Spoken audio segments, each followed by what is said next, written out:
하나님의 말씀 욥기 23장 10절부터 12절입니다. 우리 다 같이 큰 음성으로 합독하십니다. 나의 가는 길을 오직 그가 아시나니 그가 나를 단련하신 후에는 내가 정금같이 나오리라. 내 발이 그의 걸음을 바로 따랐으며 내가 그의 길을 지켜 치우치지 아니하였고 내가 그의 입술의 명령을 어기지 아니하고 일정한 음식보다 그 입의 말씀을 귀히 여겼구나. 아멘. 사람들의 생각은 대부분 부정적입니다. 그래서 이제 긍정적인 생각이나 긍정적인 말보다는 부정적인 경우가 상당히 많이 있습니다. 그래서 하나님에 대한 생각도 긍정적인 것보다는 부정적인 생각을 많이 합니다. 나 같은 놈이 무슨 하나님의 사랑을 받겠어? 이런 생각, 그러니까 나는 하나님의 사랑을 받는 자다 이런 생각보다는 나 같은 존재가 무슨 하나님의 사랑을 받겠어? 하는 생각을 이렇게 많이 하게 됩니다. 그러다 보니까 어떤 어려운 일을 닥치거나 어떤 고난을 닥치게 되면 바로 어떤 하나님으로부터 받는 어떤 게 벌이다 이렇게 생각하기도 하고, 하나님이 나를 미워하시는 모양이다 이렇게 생각하기도 하고, 하나님이 나를 버리셨나 보다 이렇게 생각하는 이런 부정적인 생각들을 많이 하게 됩니다. 근데 중요한 것은 로마서 5장 8절에도 보면 우리가 죄인이었을 때에 바로 예수 그리스도께서 우리를 대신해서 죽으셨다는 거예요. 그러니까 내가 착하고 의롭고 하나님 마음에 딱 들었을 때 하나님이 내 대신 죽으신 것이 아니라 내가 이미 죄인 되어 하나님과 원수 되었을 때에 예수 그리스도께서 이 땅에 오셔서 내 대신 죽으셨다는 거예요. 그것뿐이 아니에요. 우리가 보면 요한복음 13장 1절에도 보면 우리 하나님이 우리를 사랑하시되 끝까지 사랑하신다라고 말씀하셨어요. 끝까지 사랑하신다는 건 무슨 의미일까요? 어떤 형편에서든지 어떤 상황에서든지 어떤 경우든지 간에 우리 하나님은 우리를 사랑하신다고 하는 것을 우리에게 약속하고 있는 것입니다. 그런데 우리가 인생을 살다 보면 왜 이렇게 하나님이 우리를 사랑하신다고 하고 하나님이 우리와 함께 하신다고 함에도 불구하고 어려운 일을 당하고 고난을 당하고 원치 않는 고통 가운데 우리가 살아갈 수밖에 없는가? 오죽하면 이 세상을 고해왔다라고 말할 정도로 이 세상 삶이라고 하는 것이 참으로 힘들고 어렵습니다. 뭐 영적인 삶은 말할 것도 없고 육적인 삶조차도 참으로 쉬운 삶이 결코 아닙니다. 그러다 보니까 사람들이 이 땅에 살면서 이제 원치 않는 고난을 이렇게 당하게 되는데 그 고난에는 두 가지 종류가 있어요. 하나는 그 고난 안 당해도 되는데 내가 잘못해서 당하는 고난이 있어요. 내가 실수했거나 무슨 내가 어떤 잘못했거나 해가지고 이렇게 당하는 고난이 있습니다. 또 하나의 고난은 뭐냐? 전혀 알지 못하는, 전혀 아무 잘못도 없는 것 같은데 이유가 없는 고난을 우리가 당하기도 합니다. 두 가지가 다 큰 카테고리 안에서는 하나님의 뜻이 있다고 생각할 수 있겠습니다만은 이 두 번째 고난을 우리가 특별히 주의해야 될 필요가 있어요. 주목해야 될 필요가 있어요. 바로 하나님이 우리를 훈련하시는 연단이다라고 우리는 말을 합니다. 내가 원든 원치 않든 하나님께서 이 고난을 통해서 나를 훈련하신다 그 말이에요. 그래서 성경을 보면은 그래서 우리가 깨닫는 것은 많은 믿음의 사람들이 있는데 그 믿음의 사람들마다 태어나서부터 믿음을 가지고 태어나서부터 하나님의 큰 일을 감당한 사람이 없어요.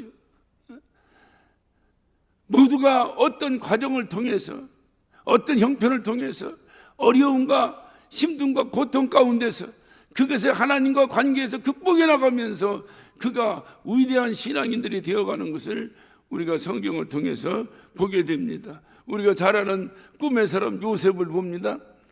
요셉은 애굽의 총리가 되었습니다. 그 자기가 사는 모국의 총리도 아니고 외국에 나가서 그 나라의 총리가 되었다는 거예요. 요즘도 어려운데 그 수천 년 전에 그것이 과연 가당치나 한 얘기겠습니까? 그럼에도 불구하고 그가 그 나라의 한 나라의 총리가 될 때까지 그가 당할 필요도 없는 고통, 당해서도 안 되는 어려움, 이런 상상할 수 없는 고통 가운데서 그가 그 고난 가운데서 하나님과의 관계 속에서 그가 끊임없이 훈련받고 하는 과정 속에서 그가 한 나라의 총리가 된 것을 우리가 성경을 통해서 봅니다. 또는 야곱을 우리가 잘 보면요, 야곱도 마찬가지요. 야곱도 그냥 그 어머니의 사랑 가운데서 어머니 치마폭에서만 살았으면 그 사람이 뭐가 됐겠어요? 오늘날 말하면 마마보이예요. 전형적인 마마보이입니다. 그러나 하나님께서 그에게 약속이 있으셨고 뜻이 있으셨기에 그로 하여금 이제 자기의 어떤 고향을 떠나게 하고, 그래서 20년 동안을 이제 타향살이를 통해서 모진 훈련 가운데 그가 믿음의 사람으로 성장된 것을 우리가 보게 됩니다. 모세도 마찬가지예요. 그가 40년 동안 왕국에서 왕자로만 살았다가는 그가 과연 이스라엘 백성들을 출애굽시킬 수 있는 하나님의 일꾼으로서의 그가 어떤 그 품위를 갖출 수 있었겠습니까? 그가 광야에서 40년 동안의 그 양을 치는 고난 가운데서 하나님과의 만남이 이루어지고 그 하나님과의 만남을 통해서 그가 하나님의 명령에 순종하는 하나님의 위대한 지도자가 된 것을 우리가 보게 됩니다. 잘 아는 다윗을 봅니다. 다윗도 마찬가지예요. 그는 믿음으로 골리앗과의 싸움에서 하나님께서 하신다, 골리앗을 향해서 너는 칼과 창과 단창으로 내게 오거니와 나는 만군의 여호와 이름으로 나가노라, 믿음으로 나가서 골리앗을 때려 뉘었습니다. 박수받을 일입니다. 하나님부터 칭찬받을 일입니다. 하나님부터 축복을 받을 일입니다. 그럼에도 불구하고 그가 그 일로 인해서 광야로 쫓기는 이제 도망자의 입장이 되어버리고 10여 년 동안을 도망다닌 끝에 그는 이스라엘의 성군으로서 가장 위대한 왕으로서 성장한 것을 우리가 보게 됩니다. 이렇게 많은 믿음의 선진들의 삶을 보면 다 과정 속에 훈련이라는 것, 좋게 얘기해서 훈련이지 연단, 이들이 당할 때는 정말로 숨쉬기조차 어려웠던 고통과 고난의 삶이 있었다는 거예요. 그것을 잘 극복하고 이겼을 때에 하나님의 뜻이 그들에게 이루어진 것을 우리가 보게 됩니다. 이것이 과연 그들의 삶으로 끝나는 것이냐, 아니면 우리하고는 아무 상관없는 것이냐. 만약에 우리에도 동일한 하나님의 사랑과 은혜와 하나님의 관심이 우리에게 있다면 요셉이든 야곱이든 모세든 다윗이든 그들뿐만이 아니라 오늘 우리에게도 동일하게 하나님의 은혜는 함께하지 않겠느냐 하는 것이 오늘 우리의 믿음입니다. 그렇다고 한다면 신앙생활하면서 흔히 경험하지 않아도 되는 많은 신앙인들이 있습니다. 우리 주변에도 많은 교회들이 있습니다. 세월이 흐르면서 교회들이 아름답게 잘 성장되어서 언젠가는 그들이 우리를 부러워했는데 이제는 우리가 그들을 부러워할 정도의 아름다운 교회로 성장된 주변의 교회들이 참으로 많이 있습니다. 그런데 왜 그들이 당하지 않는 고통과 고난을 우리는 당하면서 신앙생활을 하느냐 그 말이에요. 왜 그들은 괜찮은데 우리는 그러는가? 이렇게 생각해 볼 때 여러분 요셉 생각이 떠오르지 않습니까? 여러분 야곱이나 모세나 다윗의 생각이 떠오르지 않습니까? 왜 그들은 무슨 잘못이 있다고 그런 고난과 고통을 당했던가? 남의 일이니까 우리가 동정도 하고 남의 일이니까 그렇게 이해도 할 수 있는 그런 마음의 여력이 있을지 모르지만 우리 자신을 돌아볼 때에 과연 우리는 왜 이런 일을 당하는가? 그러니까 우리끼리 생각이지만 남이야 인정하든 말든 우리끼리 생각이지만 어떤 결론을 내릴 수 있겠습니까? 우리에게도 뭔가 하나님께서 예비하신 아름다운 삶이 준비되어 있는 모양이구나. 그렇다고 한다면 그 축복된 삶을 거저 받았느냐 그 말이에요. 결코 공짜가 아닙니다. 성경은 그렇게 얘기하고 있지 않아요. 그 어떤 하나님이 약속하신 축복이, 하나님이 약속하신 은혜가 나에게 임하고 그것이 나에게 능력이 되고 그 삶을 통해서 하나님께 영광이 되기 위해서는 반드시 하나님이 원하시는 자세가 갖춰져야 된다는 거예요. 자세가 갖춰지지 않은 자에게 물질의 축복이 있으면 과연 그 사람이 그 물질로 과연 하나님께 영광 돌릴 수 있는 삶을 살 수 있겠습니까? 자세가 갖춰지지 않은 자에게 하나님이 어떠한 복을 허락하신다 한들 그 복이 과연 그 영혼을 살려내는 복이 되겠느냐 그 말이에요. 오히려 그것 때문에 그 영혼이 멸망할 수도 있어요. 하나님께서 우리를 사랑하시는데, 끝까지 사랑하시는데, 어떤 경우든지 환난이나 핍박이나 기근이나 칼이나 어떤 무엇으로도 하나님과 우리와의 사랑을 끊을 수가 없다면, 그 귀한 사랑으로 하나님이 우리에게 관심 가져주시고 우리에게 다가와 주신다고 한다면 과연 내가 지금 당하는 고난은 무슨 이유인가? 무슨 이유인가? 오늘 이 아침에 우리 자신을 깊이 묵상해 볼 필요가 있습니다. 우리가 성경대로 우리가 본다면 옛날이나 지금이나 사람들로 하여금 고난을 허락하시는 하나님의 중요한 이유가 있었구나. 그 고난을 통해서 삶의 자세를, 하나님의 자녀로서의 삶의 자세를 갖추기 위함이 아닌가 하는 겁니다. 우리 주님도 고난을 통해서 순종을 배웠다고 말씀하시는데, 하나님의 아들 독생자 예수 그리스도도 고난을 통해서 순종을 배웠다는데, 하물며 우리일까 보냐? 우리에게 하나님께서 복을 허락하시되 그 복이 우리에게 영혼의 양식이 되고, 그 복이 하나님께 영광이 되고, 그 복이 하나님이 원하시는 하나님 나라를 확장하는 데 쓰임받는 진정한 복이 된다면, 그러기 위해서는 그 복을 받을 자세가 되어야 되지 않겠느냐 하는 겁니다. 이것을 위해서 우리 하나님께서 성경을 보니까 많은 믿음의 사람들, 큰 일을 감당한 사람들에게 하나님이 이런 원치 않는 고난을 허락하시는 걸 볼 때에 우리에게도 하나님께 주시는 이 고난을 통해서 내가 철들어 가고, 내가 내 삶의 믿음의 자세가 이제 갖춰가고,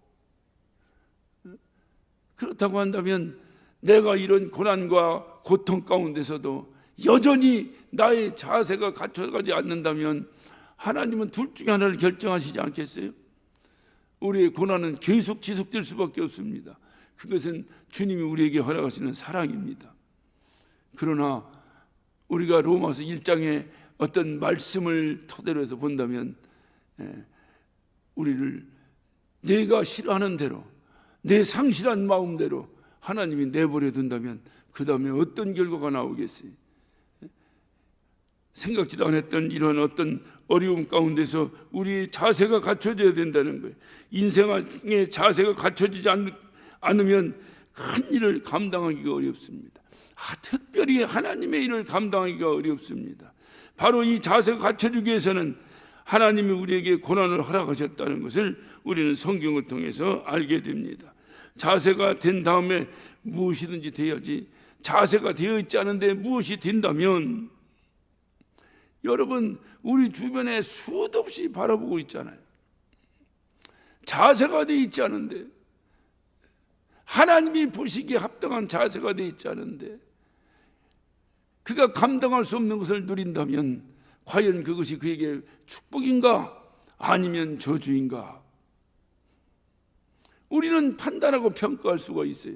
그래 하나님께서 우리에게 주시는 것이 저주가 아니라 복이 되기 위해서는 우리의 자세를 갖춰지기를 원하신다는 것입니다. 자세가 갖춰지지 않은 요셉이 총리가 되었다고 생각해 보세요. 그 다음에 결과가 어떻게 되었겠습니까?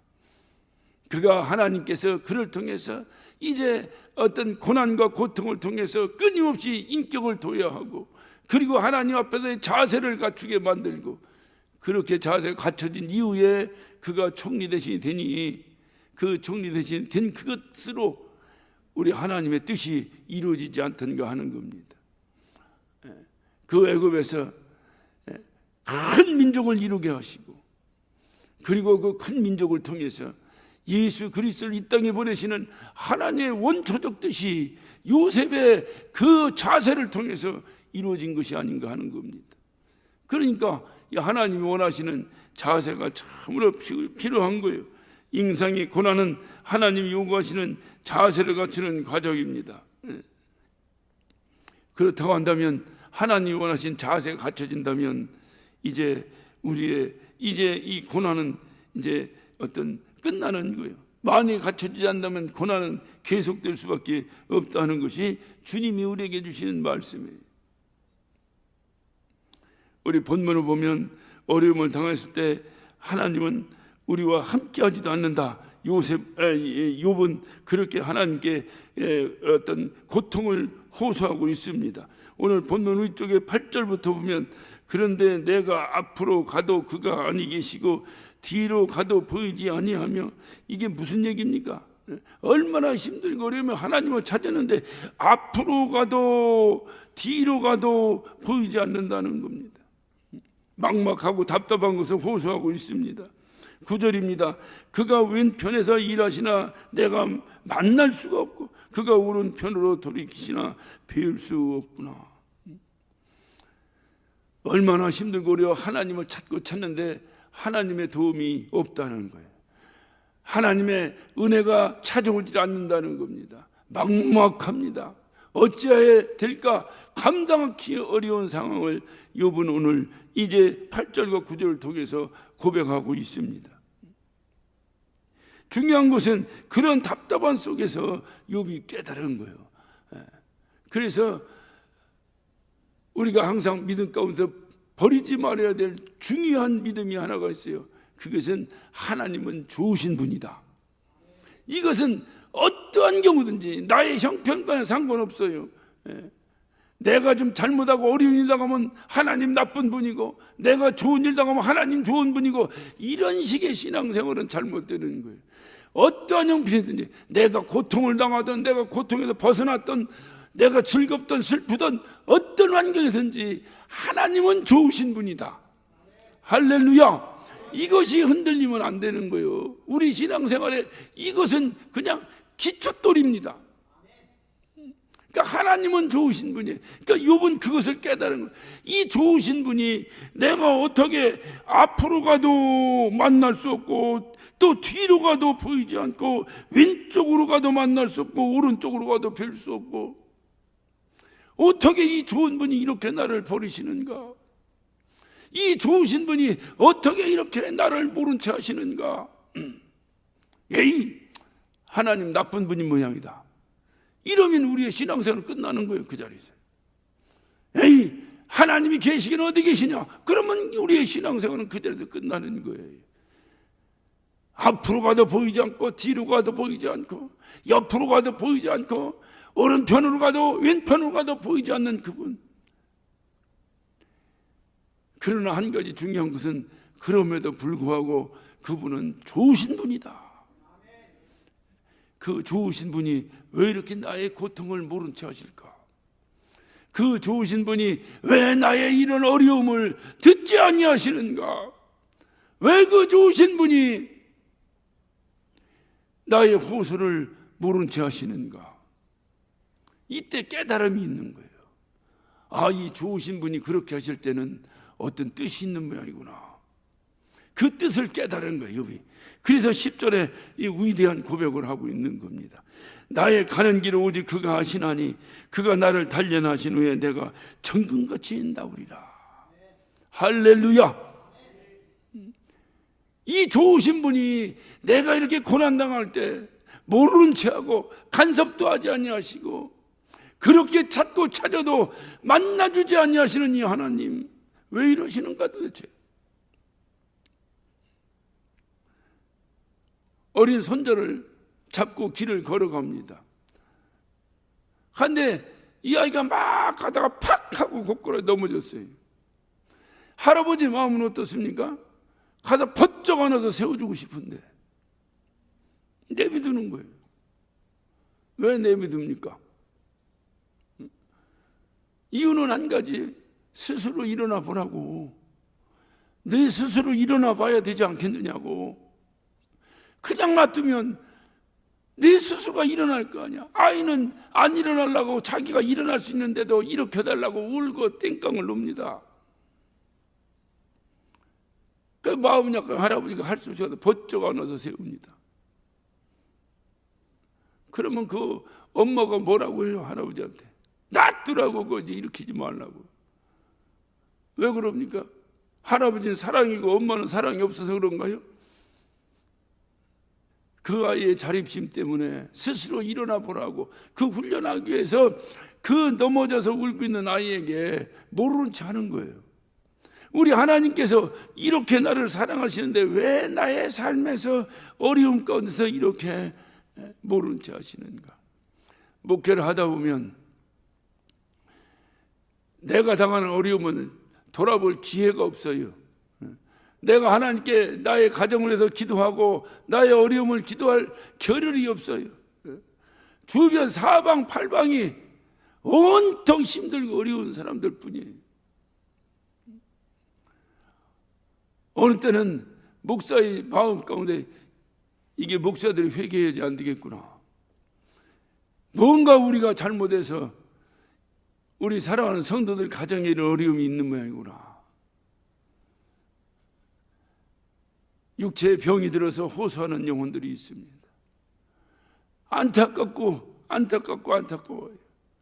병원에 수술하러 간다고 그래요. 기도하고 수술 잘 받고 검사 잘 받고 깨끗해 갖고 만나자고 기도하고 보내놓습니다. 그런데 들려오는 전화 속의 소리는 다른 데에 또 전이가 됐다는 거예요. 목사 마음이 어떻겠습니까? 차라리 저 고통이 내가 당하는 고통이 훨씬 낫지. 이 성도가 저러는데 이게 어떻게 할 수가 없어요. 할 수가. 하나님께 부르짖습니다. 하나님 어떻게 하실 겁니까? 저들이 왜 저런 고통을 당하는 겁니까? 평생 주를 위해 살았는데 왜 하나님께서 고쳐주시고 하나님께서 건강 주셔서 지금 이 힘들고 위급한 이 순간에 더 큰 일을 감당하게 하셔야지 왜 저런 어려움을 당하게 하십니까? 하루도 마음이 편치 않아요. 흔히 말하기를 목사가 웃고 다니니까 목사님 서울 올라오셔서 좋은 모양이라고 누가 전화가 와서 또 속절없는 사람 같으니 웃는 게 아니요. 웃는 게 지금 제 말을 못 알아들으시는 분을 위해서 제가 기도합니다. 그 양반도 반드시 목사 되게 하여 주옵소서. 기도하는 거예요. 한번 대봐요. 아무나 목사하는가. 그러니까 차라리 내가 아프게 낫지. 온통 사방팔방이 병원에 있다, 또는 병원에 가야 된다, 또 무슨 진료를 받아야 된다, 어디가 어떻다, 무릎팍을 바꿔야 되네, 무한해. 평생 고생하셨으니 무릎팍도 바꿔 써야지. 또 바꿔 써야지. 그러나 그걸 바라보고 기도해준 목사 마음이 변하겠냐고요. 하나님께 기도합니다. 하나님 이 고통에서 좀 해방시켜달라고. 어느 때는 막막합니다. 그토록 부르짖고 기도해도 그에게 들리는 소식은 오히려 더 어디 더 아파졌다, 전이 되었다, 뭐가 어떻다. 왜 이렇게 하나님은 부르짖어도 그렇게 찾아도 만나주지 아니하시는가? 욥의 마음이 들어. 욥의 마음이. 한 주간 동안 제가 기도하면서 욥의 마음이 들은 거예요. 욥의 마음이. 왜 이렇게 욥은 그 동방의 의인이라고 하나님께서 오죽 자랑하고 싶으셨으면 마귀한테까지 자랑할 정도로 하나님의 그 인정받은 사람이 욥인데, 그 욥이 이런 고통을 당할 정도면 우리야 뭐 얘기할 거 없지. 그렇게 얘기하면 왜 욥이 이런 고통을 당했는가?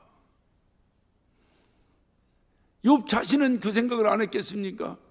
내가 뭔 잘못했다고. 계속 여러분 욥기를 보세요. 욥기를 보면 욥이 계속 하나님께 원망하는, 내가 뭐 잘못했다고. 친구들은 내가 뭐 잘못했으니까 그런지, 내가 뭘 잘못했다고. 그의 마음 가운데 얼마나 고통과 억울함이 있었겠어요. 차라리 뭔 잘못하다가 당하면 회개라도 하면 되는데 잘못한 것도 없는데 왜 이러는가. 그래도 욥이 훌륭한 것은 그런 환경 속에서도 하나님을 떠나지 않았다는 거예요. 하나님을 떠나지 않았다는 거예요. 우리 같았으면 수도 없이 떨었다 나왔다 들락날락 할 텐데 안 떠났다는 거예요.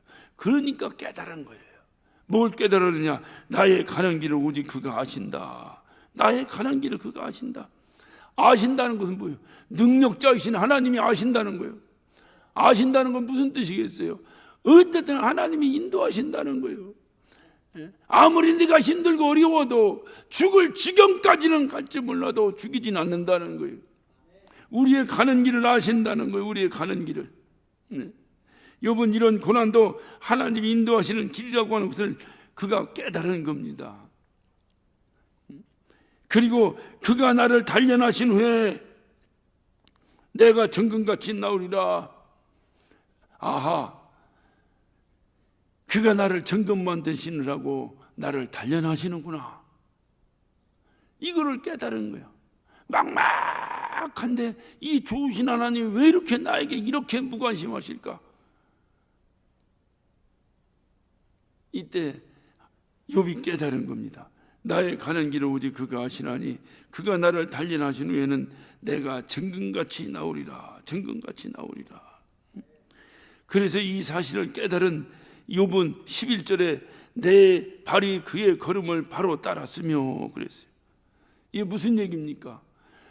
내가 이렇게 힘들고 어려운데 그럼에도 불구하고 하나님은 모르는 채 하시는데 이 좋으신 하나님이 이러실 때는 왜 이러시는가? 아하, 나를 단련하시고 연단하신 이후에 정금같이 나를 만드시려고 하나님이 하시는구나. 이 하나님의 뜻을 깨달은 거예요.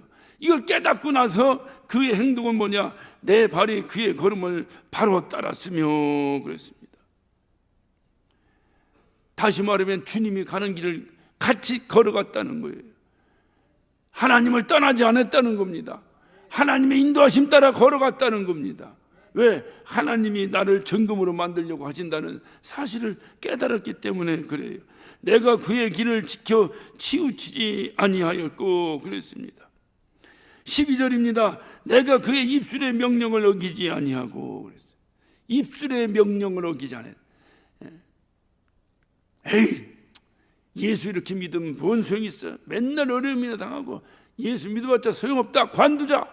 이게 아니라 그는 이렇게 내가 고통당하는 것이 하나님께서 나로 하여금 정금을 만드시려고 하시는 작업이구나 하는 것을 깨달은 순간 그는 그 어려움 가운데서도 하나님의 명령 앞에 순종하고 살았다, 그 말입니다. 하나님이 나를 몰라 하신다 하더라도, 하나님이 나를 모른다 하신다 하더라도 나는 하나님의 말씀에 순종하겠습니다. 성경에 어디에 나오는 말씀인가? 이게 또 다니엘의 세 친구인 사드락과 메삭과 아벳느고의 고백 가운데 이거 나오지 않습니까? 하나님이 나를 버린다 하더라도 나는 하나님을 버리지 않겠습니다. 하나님이 나를 배신한다 하더라도 나는 하나님 배신하지 않겠습니다. 이 말씀을 듣는 하나님이 얼마나 부담스러우시겠어요. 그 순간 하나님은 이제 내가 너에게 원했던 내 자세가 갖춰진 것이 확인되는 거예요. 오늘 이 욥이 그 고백을 하는 거예요. 내가 그렇게 찾고 찾아도 왼편으로 가도 오른편으로 가도 앞으로 가도 뒤로 가도 만날 수 없어. 이것은 내가 만날 수 없는 것이 아니라 하나님이 안 만나 주신다는 걸 얘기하고 있는 거예요. 하나님이 안 만나 주신다. 그런 하나님이라 하더라도 나는 하나님의 명령에 순종하겠습니다. 이게 자세가 갖춰지는 거예요. 환경 때문에 나에게 뭔가 해서 뭔가 잘 되고 확 잘 되니까 하나님 감사하고, 잘 된 거 없으면 감사가 없고, 뭐가 이제 남들보다 더 앞서가는 것 같으면 막 하나님이 나를 돕는 것 같고, 뭔가 좀 뒤처지는 것 같으면 하나님이 나를 버린 것 같고, 이게 이 업앤다운이 너무 심해. 이거 우리 정도 되면 이제 돈 주고 억만금을 준다고 해도 타지 않는 놀이기구가 하나 있어요. 그게 돈 내고 바보짓 하는 놀이기구 하나 있는데, 그게 롤러코스터예요. 돈 내고 하고 바보짓 하고 내려오는 그 놀이기구가 있어요. 인생이 업앤다운이야. 올라갔다 내려왔다, 올라갔다 내려왔다. 제대로 살겠어요? 아무리 건강한 사람도 뇌진탕 걸려버리지. 신앙에 뇌진탕이 걸려버리지. 신앙에 뇌진탕이. 기도해달라고 원하시는 분들이 있어요. 보면 항상 오는 분만 와도. 왜 그러냐? 이게 신앙의 업앤다운이, 이게 더 올라갔다 내 올라갔다 내 올라갔다 내 올라갔다. 하나님도 정신없으실 거예요. 하나님도. 그래, 욥은 그렇게 안 해. 하나님이 나를 사랑하시는고, 하나님이 나를 사랑하시는 하나님은 좋으신 분인데, 이런 분이 나에게 이럴 때는 왜 이럴까? 나를 정금으로 만들려고 나를 이렇게 훈련시키시는구나. 그렇다고 한다면 아무리 힘들거려도 그분의 입술의 명령 앞에 나는 순종해야 되겠구나.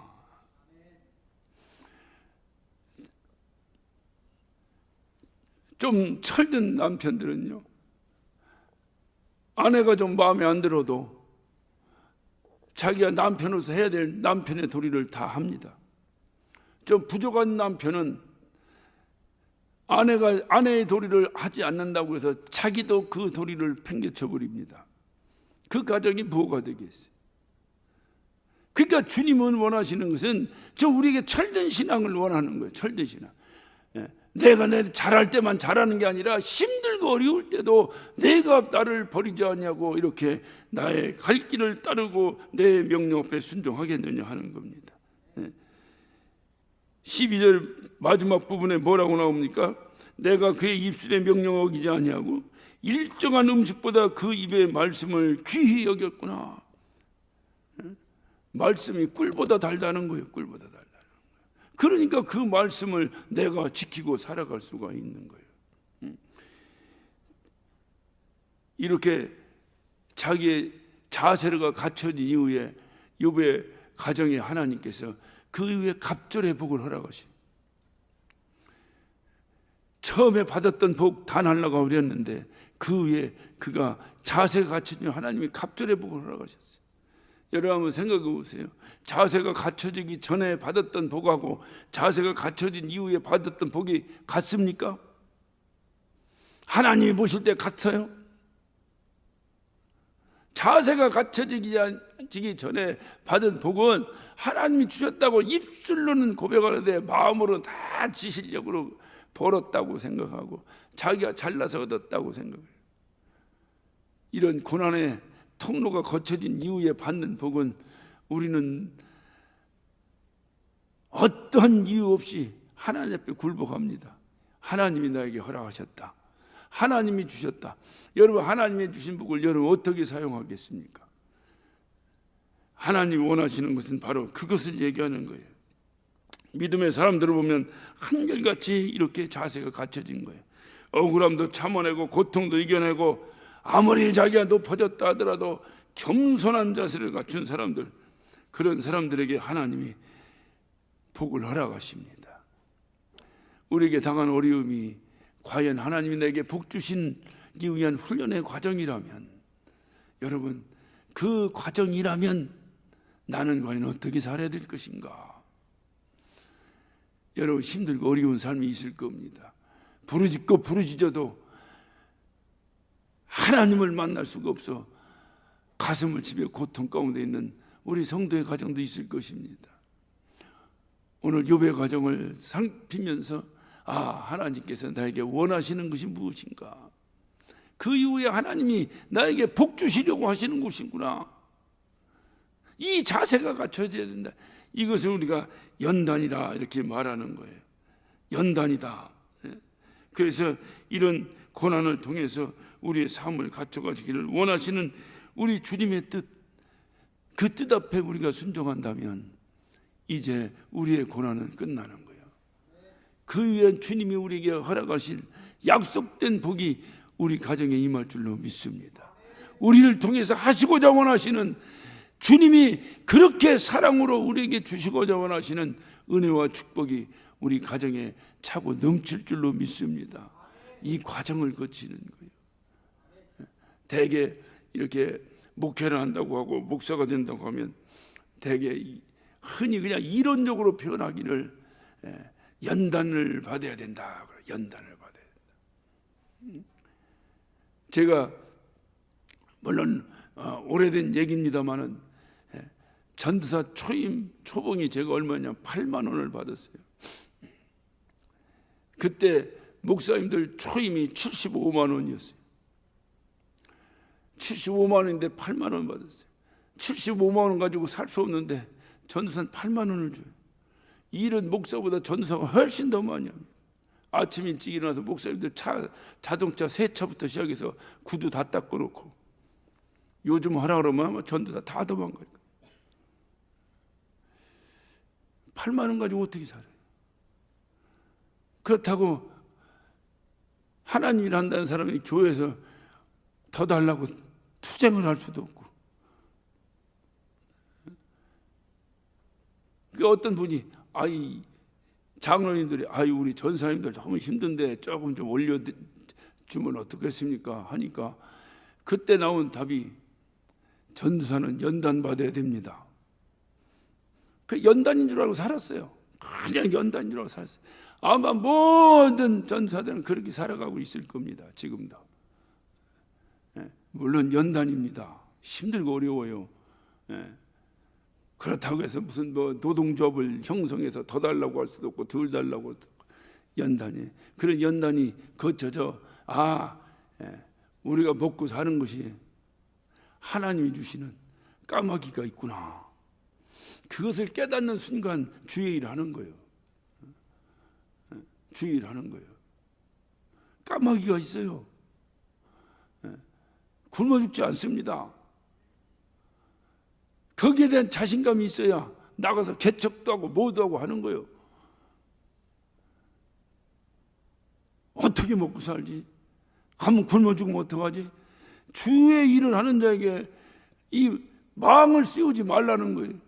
하나님 먹이신다는 거예요. 여기에 대한 확신이 있는가? 이것 때문에 모진 연단을 받습니다.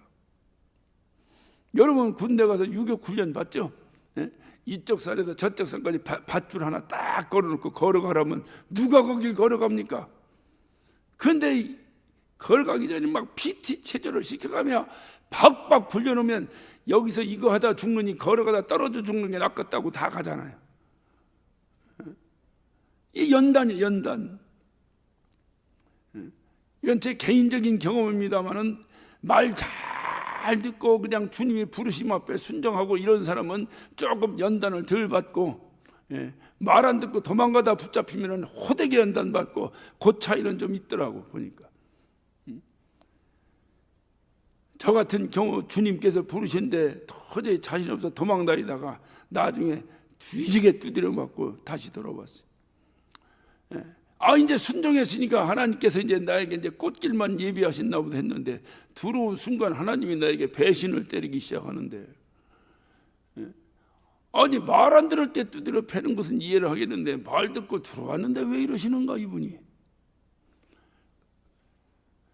고생도요 저 혼자 고생하는 건 고생이 아니에요.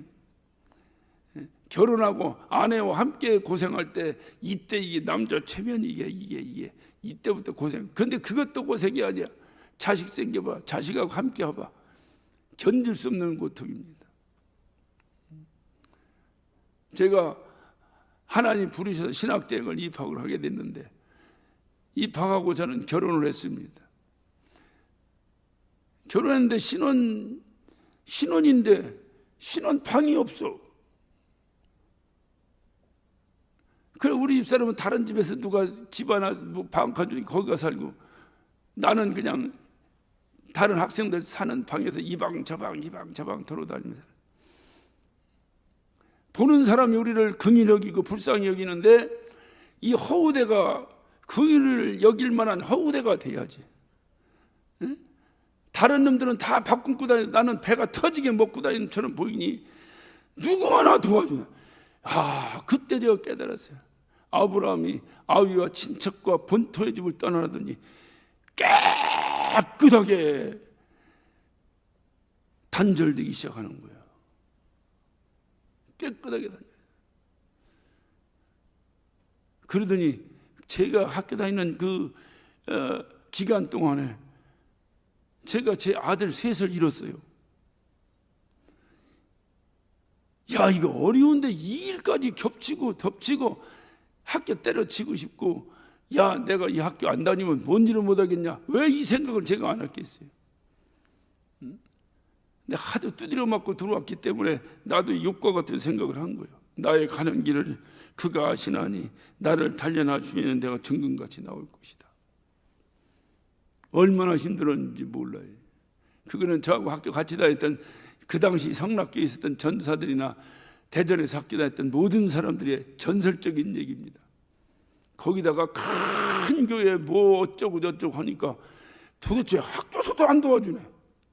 아무도 안 도와주네. 도대체 하나님 계신 거야 안 계신 거야? 있는 돈도 누가 가져가고 안 갚아.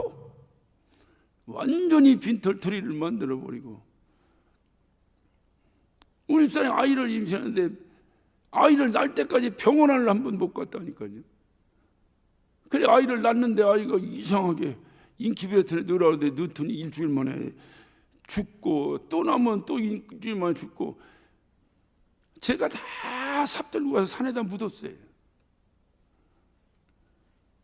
하나도 아니고 셋씩이나. 그때 제가 산에서 마지막 세 번째 아이를 묻으면서 도저히 이건 아닌 것 같아. 하나님하고 내가 이건 아닌 것 같아. 그때 내가 그때에 같이 올라갔던 전사하고 붙잡고 통곡하며 울기 시작했어요. 그리고 하나님께 항의했습니다. 요나와 같은 마음으로. 도대체 뭡니까 이 하나님? 내가 말 안 들었을 땐 몰라도 말 들었었는데 왜 이렇게 되는 겁니까? 그때 저는 정확하게 하나님 말씀을 들었어요. 너 목사가 뭐라고 생각하냐? 목사가 뭐야? 목사가 하고 생각하니까 목사가 뭔지 모르겠더라고요. 목사가 뭐요? 대접받는 사람이요? 목사가 뭐요? 설교하는 사람이요? 뭐를 얘기하려고 해도 이게 내가 생각할 때 목사가 그런 게 아닌 것 같아요. 그때 주님께서 알려주신 말씀이 목사가 뭐냐? 목사가 생명을 다루는 사람 아니냐? 생명을 다루는 사람 아니냐? 근데 그 생명이 얼마나 귀한지를 네가 아냐?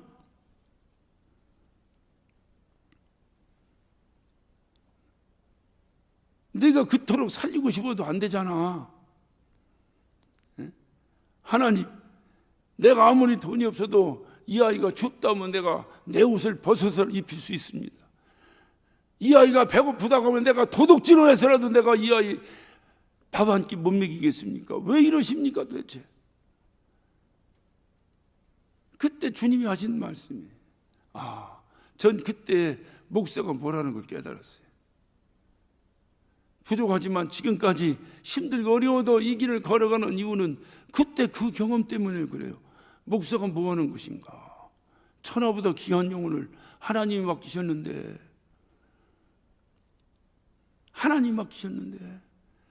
그 영혼을 이용해 처먹는다면 그가 바로 사꾼이요. 그 영혼을 위해서 목숨을 내놓는다면 그가 바로 선한 총직이요. 하나님은 과연 나에게 무엇을 원하시는가? 그때 그 경험과 그 깨달음이 저에게 없었더라면 제가 오늘날까지 이 전에 서 있을 수 있었겠습니까? 주님이 사용하시려면 자세를 갖추길 원하십니다. 할렐루야. 여러분에게 연고 없이 이유 없이 도대체 왜 나에게는 이런 어려움이 닥치는가? 인생에 억울함이 있다면 오늘 이 욥의 고백이 여러분의 고백이 되시기를 예수 이름으로 축원합니다. 기도하십시다. 오늘 시간 기도하실 때 하나님께서 왜 이러시는가? 하나님께서 왜 우리에게 이런 어려움을 허락하시는가? 왜 하는 사업마다 안 되고, 왜 신앙생활도 그 기쁘고 즐거운 기회가 얼마든지 많이 있는데 왜 날마다 싸움판에 이런 교회를 다니게 하시는가? 여러분 자신 한번 돌아보세요. 왜 이러시는가 도대체? 하나님께서 우리에게 뜻이 있으십니다. 오늘 시간 기도하실 때 하나님, 주님의 뜻을 내가 순종하고 받아들이겠습니다. 하나님, 주님이 원하시는 자세가 갖춰지는 그 순간 주님이 나를 갑절의 은혜로 사용하실 줄로 믿습니다. 주여, 그때까지 순종할 수 있는 힘과 주님의 말씀을 따를 수 있는 능력을 허락하여 주옵소서. 우리 다 같이 예수여 한번 하시고 한 목소리로 기도하십니다. 예수여.